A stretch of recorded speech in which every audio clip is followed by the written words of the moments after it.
शुरू हो गया। देखो आज का टॉपिक है हमारा छूट का। छूट का अर्थ होता है सबसे पहले किसी भी सामान को हम यदि हम उस दुकानदार के पास जाते हैं और वह सामान हम यदि लेते हैं तो वह दुकानदार हमसे बोलता है कि इस सामान पर इतने का छूट है। छूट का अर्थ होता है कि किसी भी सामान अपने आप में वह 100% अर्थात 100% का होता है। अब यहाँ पहलू इस चीज का बन जाता है कि उस सामान पर हमें कितना प्रतिशत का वह छूट दे रहा है।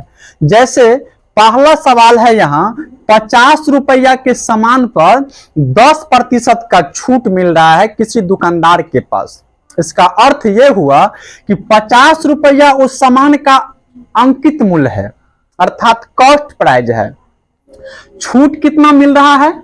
10%। 10% छूट देने का अर्थ होता है कि 50 रुपया के सामान हमको वह 90% के भाव में दे रहा है, क्योंकि सामान का दाम होता है 100%, तो 100% में 10% हमको छूट दिया जा रहा है। इसका मतलब हुआ कि 50 का सामान हमको 10% छूट पर वह दे रहा है।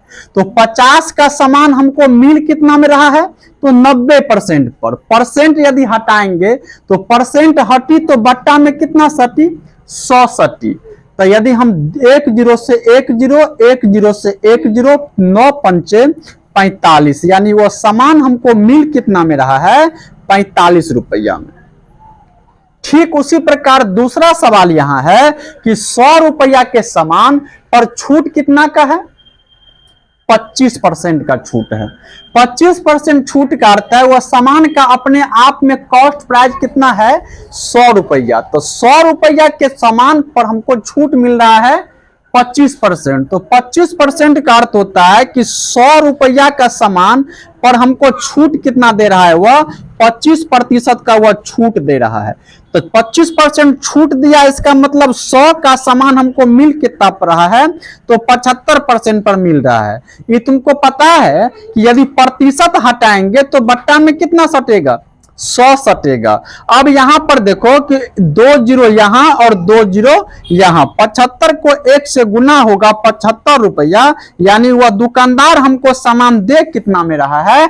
75 रुपया में सामान दे रहा है। Thank you.